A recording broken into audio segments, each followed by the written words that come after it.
Hello, everyone. Thank you so much for joining us today at the Smart Bus Summit. This is the first day and the third session at the Smart Bus Summit. I'm so super excited, and I'm glad that you're here with me. Thank you so much for joining us. So today we'll be talking about 4 reasons why you're not making profit and how to remedy it. Now, the truth is, everybody is in business to make profit, except if you run some form of a charity organization. Even social entrepreneurs are expected to make profit from their venture as much as they are impacting society. One reasons why business do not last or stand the test of time is when your profit begins to dwindle. Now, I also understand the mix where at the beginning stage of your business, you might have some form of lag. But once you break even and start to make profit in your business, for a whole lot of people, they start making profit from the first day in business. So whatever kind of business you run, profit is actually very important for business growth, because the growth of business is cash. Growth of business is money. So when we're talking about business growth, we are talking about money. So for your business to be said to have grown, for your business to be said to have outlived you, for your business to stand the test of time, you have to constantly make profit. So let's take a look at the Hens product. Now, the Hens company started in 1869. That will be just 2019. That means they'll be about 150 years old this year. Like, geez, I'm just thinking the oldest person I know right now is my husband's grandmother. She is about 96. So I can imagine a company over about 50 years older than she is. That is how long the Hens company has been existing. Now, if you hear the history of the Hens company, they had their own they had a few, they had a time at the beginning stage of their business, at the foundation stage of the business, where they had a little hiccup, where the company almost folded up. But Johnny Hens grabbed the bulls by the horn and put certain things in place to ensure that the business still stands today and is 150 years old. So the essence of the Smart Bus Summit is actually to give you vital information in several areas of your business that will help you make informed decisions. That's a very important line. That will help you make informed decisions that would lead to business growth. So I welcome you to the first day and the third session of the Smart Bus Summit. And today we'll be talking about 4 reasons why you're not making profit and how to remedy it.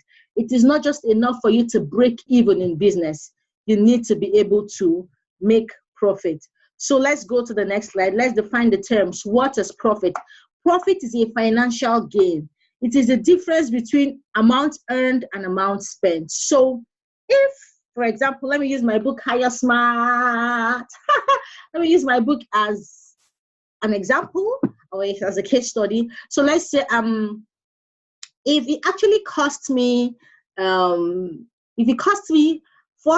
naira to develop this book and produce it, and I decide to sell this book at 6,000 naira, that means my profit is 2,000 naira. So that is basically what profit is. Now, I know sometimes you've heard terms like gross profit, net profit, and all of that.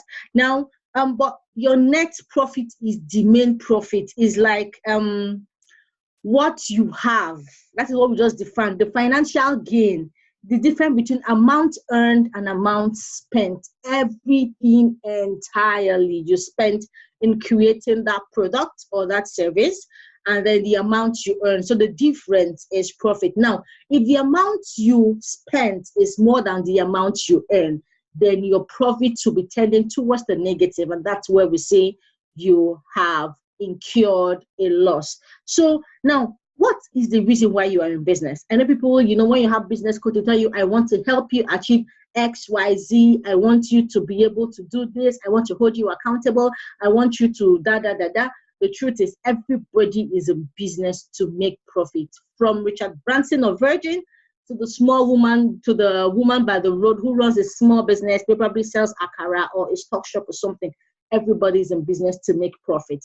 Now, if that factor, that cash flow is not there, now it's not enough to have a cash flow. After the cash has flown, it's like water passing through a pipe, and suddenly the water stops and the pipe is dry. Okay, that is one of the reasons why businesses actually don't last. So let's move on. Now, one of the reasons why you don't make profit is poor quality of your product or services. When the quality of your product or service is poor, your current customers tend to find it difficult to make a comeback. So I'll explain. Let's say I got very hungry and oh my God, I'm at work. I really can't make food at work. I didn't bring food to work. And you know that point where you walk and you're, oh my God, you're sitting and your brain is telling you have to finish this work, but you can feel that the sugar supply is actually low and you're just looking for any good food to pounce on. At that time, you know, it's what I say, the account balance is down, like you're so hungry. Now, oh, you make inquiries. Oh, is anywhere around here where I can get food to eat and all of that. And then you get a referral. Oh, check that woman down the road. She runs a restaurant. Well, their food is okay, depending on what you want to eat. If you want continental, that's fine. But if you want local, you would really get value for your money. So you walk into the store and the restaurant, and then you get something to eat. Probably because you were hungry, your psyche, your mind wasn't really able to define how interesting the food is. At that point, your major need is to satisfy hunger. Probably the food wasn't that bad. And then they become your go-to place whenever you're that hungry. And then sometimes you are not so hungry, you're like, let me get something to eat before I start to work so that I could be able to concentrate and work the number of hours I want to work. Now, you walk into that place with your mind intact, your heart intact, your senses alert, and you're fine. And you're served exact same kind of food you were served the previous day, but you were not satisfied with their service. So poor quality of product or service is one reason why you don't make profit. What is quality? Quality is the degree to which a product or service meets the needs of the customer. That is what quality is.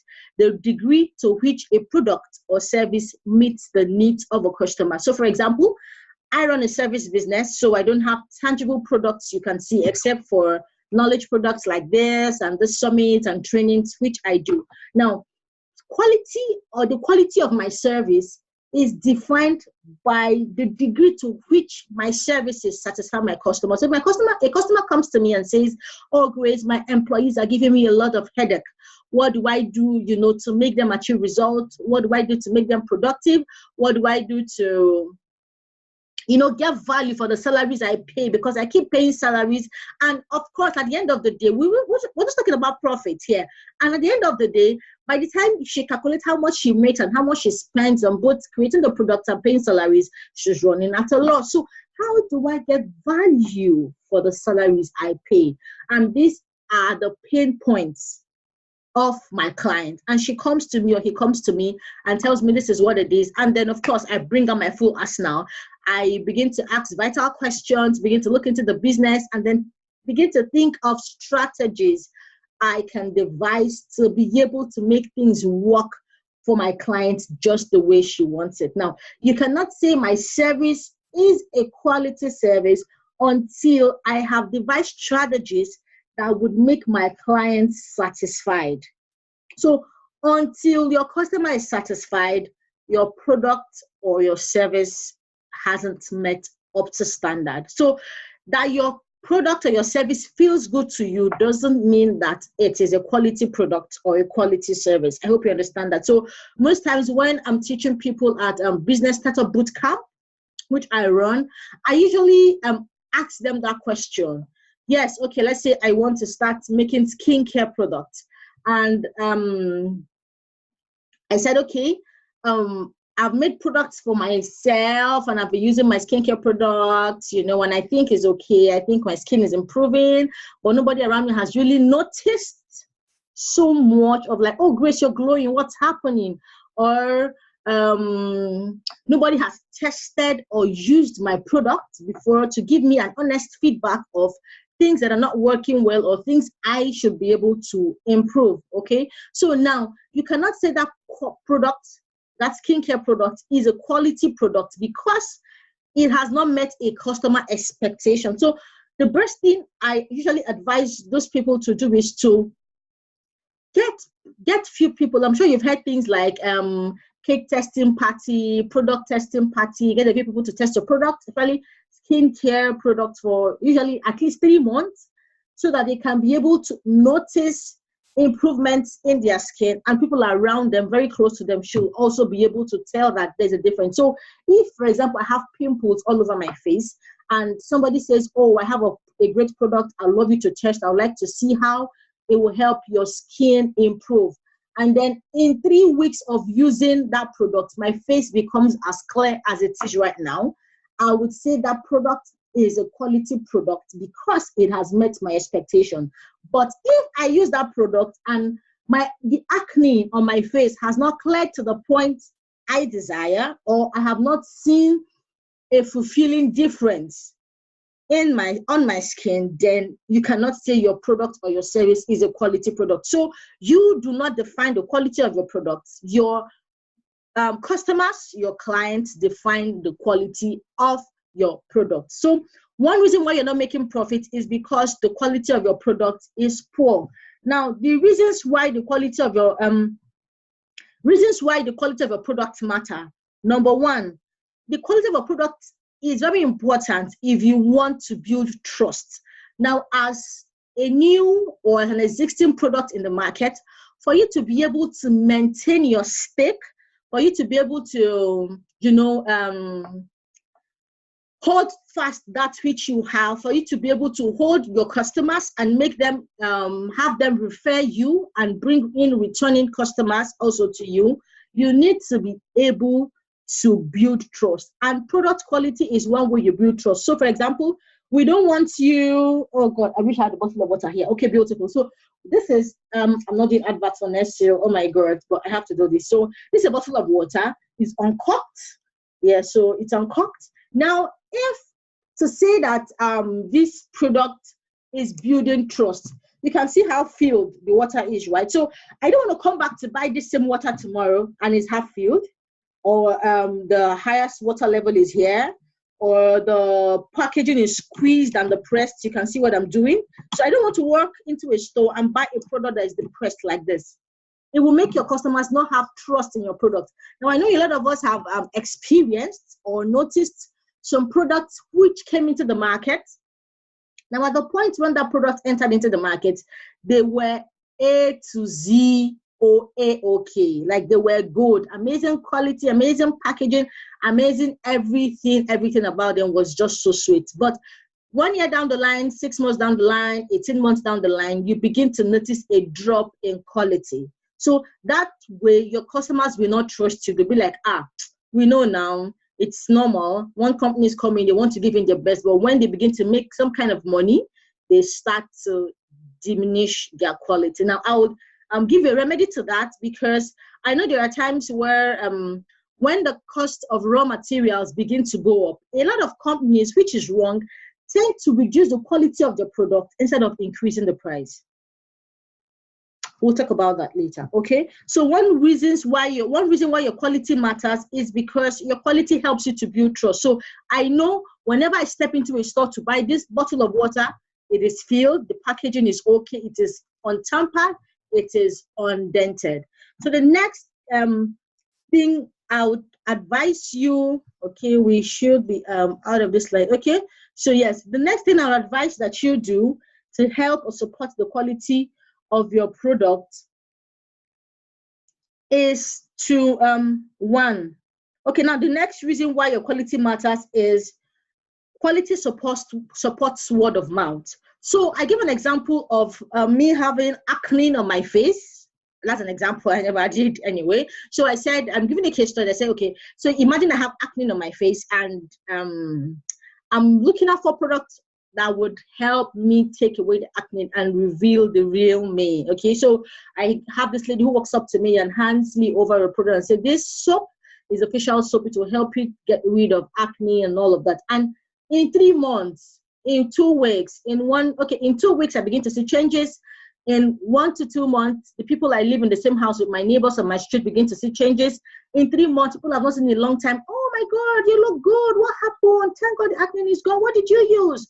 At that point, if you have a customer, if as a customer, I am satisfied with that product, that is marketing. That is free marketing. That is me talking to somebody about your product. Now, the truth is, of all the various forms of marketing, word of mouth marketing has proved to be very, very effective. Like, you know me, probably you've known me from your childhood, or we've been friends, or we've been colleagues at work, or you just see me, you've built some form of vote of confidence with me. And I'm telling you, this product worked for me. And you can see the evidence that it worked for me. And I'm telling you, this product is good. If you know anyone who needs that product or service, those people become unsolicited customers. So the truth is, one customer is tied to a minimum of 10 customers. Now, these things work in geometric progressions. Okay, that's one reason why you need to take the quality of your product and your customer service very, very seriously. Next month, I'll be doing a free training on customer service, how business owners, you can build customer service policies, because most times we put the blame on poor customer service on our employees. As much as they have a part to play, it is our duty as the business owner to, develop and create effective customer service policies and teach it to these people, make them to imbibe it as a culture so they can, begin to implement, begin to act it. So your company is known for, this is who you are, okay? This is how you handle things. This is who your employees are. This is how you act, okay? So now, the second reason why your quality matters is because it supports word of mouth marketing. So like I said, one satisfied customer is tied to a minimum of 10 more customers. Mark the word I said, minimum of 10 customers. So you want to take the quality of your products very seriously. You also want to take customer service very seriously.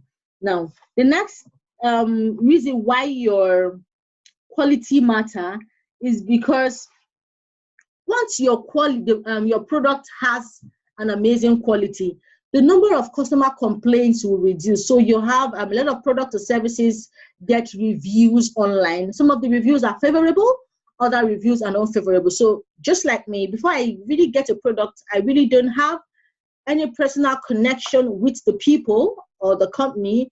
Probably I've not built a vote of confidence with them online.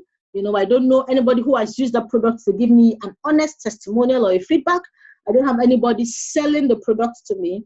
And I've read testimonials of other people, and I just feel, okay, this product might work for me. One thing I do is read online reviews. And trust me, once I read, and as a business expert now, I know which kind of reviews to, wave aside and still go ahead to make my decisions. But there are reviews you see that stick. Okay, once I read reviews I'm not comfortable with, I would not use that product. I will even go for it anymore. So reducing the amount or the level of your customer complaints is one reason why your products matter. If you have an amazing product, the number of customer complaints on your reviews would reduce, and that will also help attract customers to you. Now, don't forget, making sale doesn't equal profits. Maybe I should come over that again. Making sales does not equal profits. We're still on number one. Remember, we said poor quality of products and service is one reason why you're not making profits. Okay. The next reason we're going to look at is brand perception. Who do people say you are? Who do people perceive you to be? How do they see you? How have they perceived you, your online presence, your physical presence? Now the amazing thing about brand perception is you might never have had a personal one-on-one contact with these people, but they just perceive your brand. Okay, so now let's define branding. Branding is a process of creating a unique name and image, which includes your product, company name, images, your mission, your vision, and everything that defines your brand. Now, there are several types of brand perception. Positive brand perception. This enhances and improves the way a customer sees your brand. Customers who are happy with your brand, customers who are excited to talk about your brand, customers who might not have used your brand but are excited about the testimonies of other people who have used your brand are amazing, amazing, positive brand perception. The next is neutral. They are just there. They remember you when you feel that they don't have an option. But for the people who have positive brand perception about you, oh my God, you are their everyday go-to person. Okay, so positive brand perception, they're excited about you. They are excited with the experience they've had with you. Neutral brand perception, they're just there. Okay, you're not a must-have to them. You're like a nice-to-have. The negative brand perception, this is a general dislike and avoidance of your product and service. So remember we talked about online reviews and why the quality of your product matter, because it will help you reduce the number of customer complaints. So most people who have a negative perception about your brand comes in three ways. It's either they've read a wrong review about you, or they've used the product or service before and they're not satisfied about it, or they have heard or are close to someone who have used. So the same way a happy customer goes around the city to tell everyone about your brand is the same way an unhappy customer, a dissatisfied customer, talks to people, expresses her dissatisfaction about your product or service. So the next reason why you're not making profit is overhead cost. People, why would a business that is just starting incur a lot of overhead? Now let's take a cue from organizations, from big brands in the West that have grown so big and are impacting the world. Who do we talk about? Facebook, Amazon, LinkedIn. Most of these people started in the garage, their father's garage, or in the dorm. Now, for God's sake, why would you go rent a full office that will cost you over ₦1 million because you want to make a statement?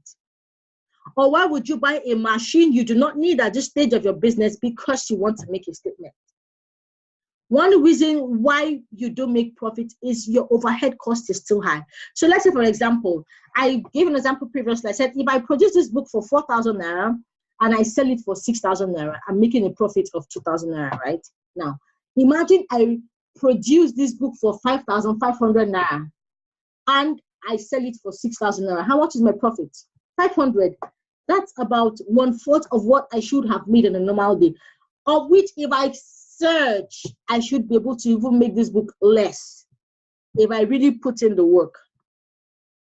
So one reason why you're not making profit is because your overhead cost is too much. Now remember, we define profit as the financial gain between the amount spent and the amount earned. So if you spend so much and you don't earn so much, you would not make profit, or you will make very little profit. Now, how to remedy the overhead cost issue?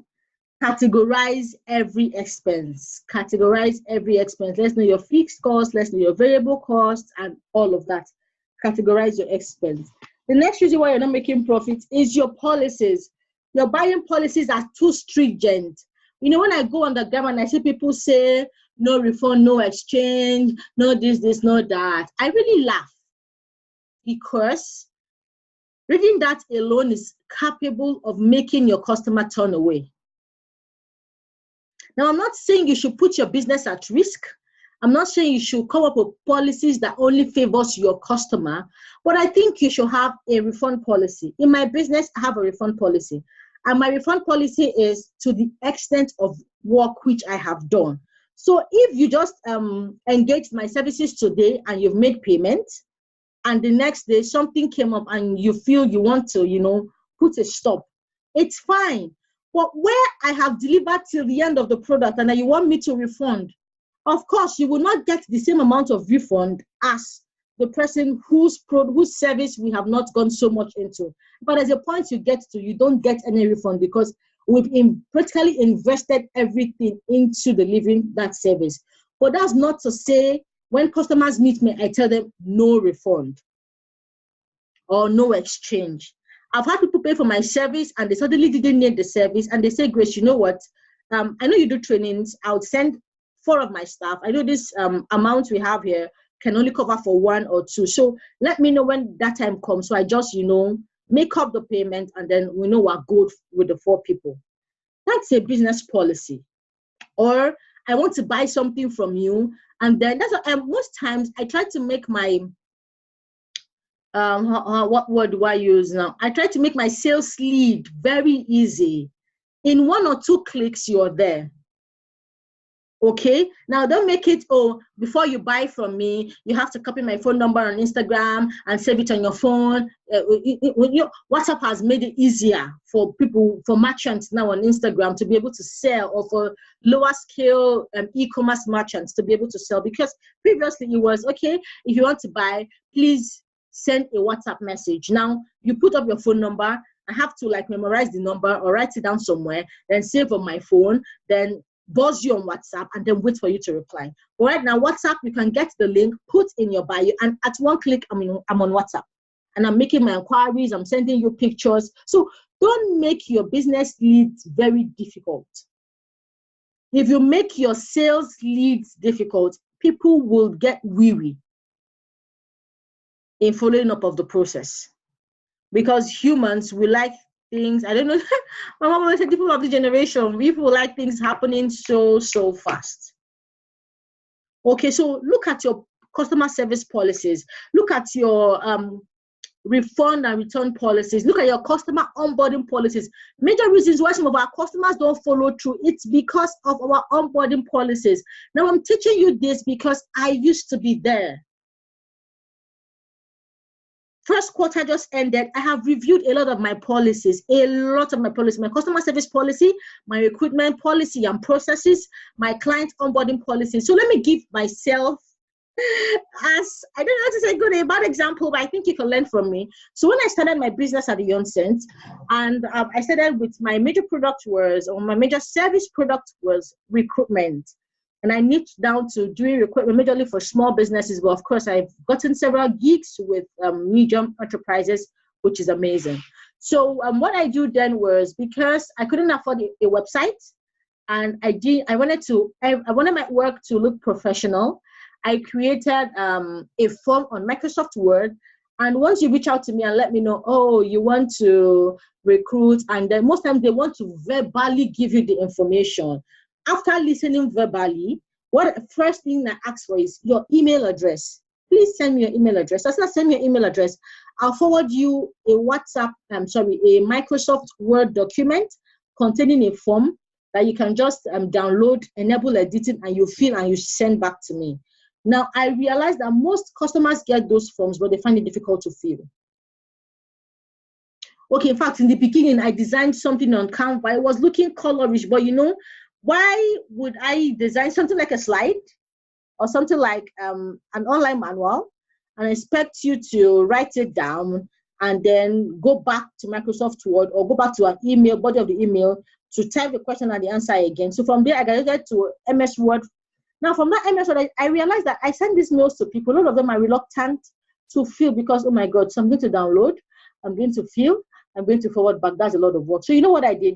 I went on Google Form, took all of those information, put them on Google Form. So as you're sending me a DM, as you're talking to me, as we're discussing, once we reach a conclusion, I tell you, okay, you know what, please, I'm sending you a link right now. Just click. In less than 3 minutes, you'll be able to fill the form. So what I do is immediately, I send you the link. At 1 click, you're filling the form. The next click you're clicking is submit. I get it. And then as you're submitting, you're getting a document showing you what my recruitment packages are. So you pick the one that is best fit for your business, because the packages come with several levels of services and deliverables. Okay, so I kept tweaking my products or my recruitment process till it was convenient for my customers. So check your processes, check your products. Now, let's talk about processes. All processes from the point of production to sales must be one which supports the customer to buy more. Guys, don't make it difficult for your customers to buy. If, for example, I want a shoe and I check, let's say I check your Lekki store and it's not available, please, can someone in the Lekki store get that shoe and make it available to me in the Lekki store? Just tell me to come back in 2 days to pick it, instead of saying, oh, it's in the Yaba store. For God's sake, if I live on the island, I won't drive all the way to Yaba because I want to buy a shoe from you. Internally, find a way. Okay, just tell the customer, okay, you know what, let me check the system. Oh, this is available in Lekki store, in Yaba store. Please call across them. Please, a customer want this, kindly keep it and mark it sold. The customer pays, or the customer comes back in about 24, 48, 72 hours. But the customer is sure that, oh, at my convenience, I can walk in and pick my shoe. Saying, oh, go to Yaba store to buy that shoe, you have lost that customer. In fact, if that customer is so in love with that shoe, the customer can walk into another store, see a different color of shoe, a different pattern of shoe, and prefer to buy, because right now, everybody wants convenience. So one reason why you might not be making profit is your policies and your processes. Secondly, about your processes, if you're into products, like you turn raw materials into finished products, you need to check that your processes do not accumulate a lot of wastage. Guys, wastage is one reason why you're not making profit, because you're investing a lot of money into buying that raw materials and you're not using them maximally to get products. So I'll give another example. It's in my book, Hire Smart. So if let's say the quantity of paper that was used to produce this book, ideally that should be used to produce this book, is about 100 reams, and we ended up using 150 reams, but we wasted 50 and we used 100. Now this book cost price, let's say, is 5,000 naira, right? And 5,000 naira, 100 reams, and then we wasted 50 reams, so we wasted at about 2,500 naira worth of product. So let's say overhead cost of this book is 5,000 for 100 reams to be used to make it at 5,000 naira, and we will plan to sell one of this book at 10,000 naira. So our profit is 5,000. So let me ask you a question. If we now use 150 reams for this, wasted 50, that means we have wasted what we should use to make half of a book. So let me ask you a question. How much did I lose as a business owner? Did I lose let's say did I lose 5,000 naira? Did I lose 2,500 naira? That is the cost of making half of a book that 50 reams would have made for us? Or did I lose 5,000 naira? That is the cost, that is the selling price for half of this book. So what do you think I lost? The truth is, most business owners think they lose 2,500. No, you lost 5,000. You heard me? A whooping 5,000. So you need to check that your policies and your processes majorly, does not accumulate wastage. Cut down every form of wastage. There's a way you can sell byproducts. Please sell, so you can recover a little amount of money that can help you reduce your overhead costs. The next reason why you're not making profit is leadership. Guys, leadership cannot be overemphasized. You need to take leadership of your business. Just like the man, the father, is the head of the home, you need to take leadership. Like you need to like you need to sit on that seat.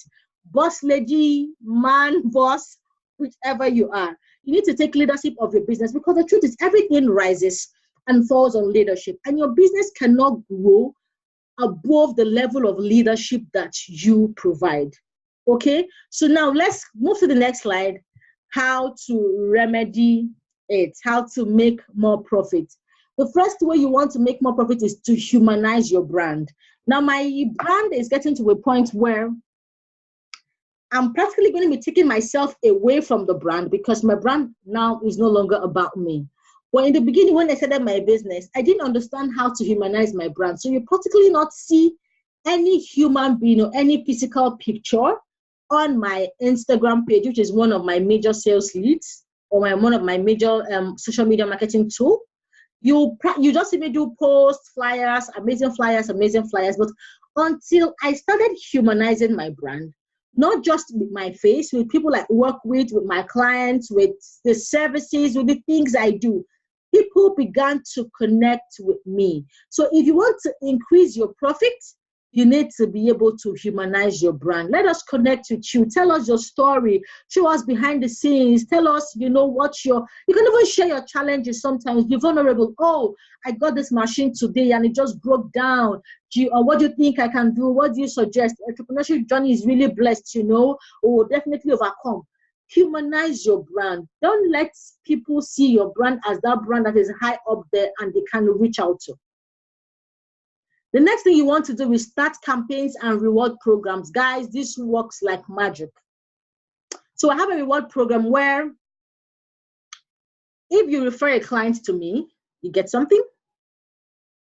If you're a returning customer, you get some percentage off. So just like supermarket to tell you, okay, we have a loyalty card. One day we might decide to do a promo, and all our loyal customers that have spent up to 1 million naira in a year shopping groceries will get a gift of 100,000, or you get 10% of what you've spent in the year. It's mental. Now, should I tell you the truth? I have like 3 shopping malls I shop, majorly most of the time. I have loyalty cards with 3 of them. Guys, it's been over 5 years. I moved into this. I started using, it's been over 3 years. I moved into this city. And it's been over 4 years I've had those loyalty cards. I've not won any loyalty program. But you know what? It keeps me bonded to them. So have a loyalty program, have a reward program, do campaigns.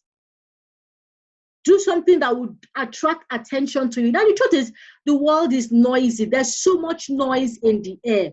You need to be able to do something that will make people drawn to you. You need to shut the whole noise off and say, yeah, look at me, look at me. You know, at that point, when secondary school teacher goes, hey, quiet, everybody, attention, please. That is what campaigns and reward programs does for you. Attention, please, away from the noise, Don't get distracted. Look at me right now. That's what loyalty programs does for your brand. Improve your packaging. The overall packaging of your product and service. Like if you see me go for a training, geez, you would literally not believe it is the me you know. Improve your packaging. When I say improve your packaging, I mean improve the outlook of your products and your services. Okay? The next thing you want to do is increase your KLT factor. What is KLT? KLT means know, like, and trust. Know, like, and trust. KLT factor. People will only do business with those they know, those they like, and those they trust. That is why referral marketing works amazing. The next thing you want to do is reduce your overhead costs. Look for loopholes in your processes that can help you reduce your overhead cost. The next thing, increase or introduce customer-friendly policies. The next thing you want to do is to build strategies that guarantee growth. Guys, don't just, like I explained in the beginning, don't just feel your product is nice. Test this product. Let us see that these processes can guarantee growth, because your employees can only work with the processes and strategies that you devise. The next thing you want to do is take the lead. If you want your company to make profit, you need to take the lead. You need to be able to stand up. You need to make informed decisions. And that's why the Smart Boss Summit is here, to help you make informed decisions. How many of us learned a lot from this class today? Ooh. Okay, so please send me send us an email at info@temcast.com with your questions. The last day of the summit, we'll be having all facilitators come together on a live call, and we will be answering all of your questions. So we'll try to collate the questions. So it'll be amazing if you can send in your questions early so that your questions can be attended to, because we have close to 100 people registered and more are still registering as we speak. So we don't, we're able to manage the day and then, handle it properly. Thank you so much for being a part of my class. You did great and you've been amazing. Thank you so much for taking out your time to invest in your business and be a part of the Smart Boss Summit. I am hopeful that at the end of the summit, if you make a commitment to implement everything you have learned, your business will blossom and you will future-proof your business and you'll have your business outlive you even over 100 years. Thank you so much. Have an amazing day. Hope to see you in other sessions. God bless you and have a blessed day. Bye.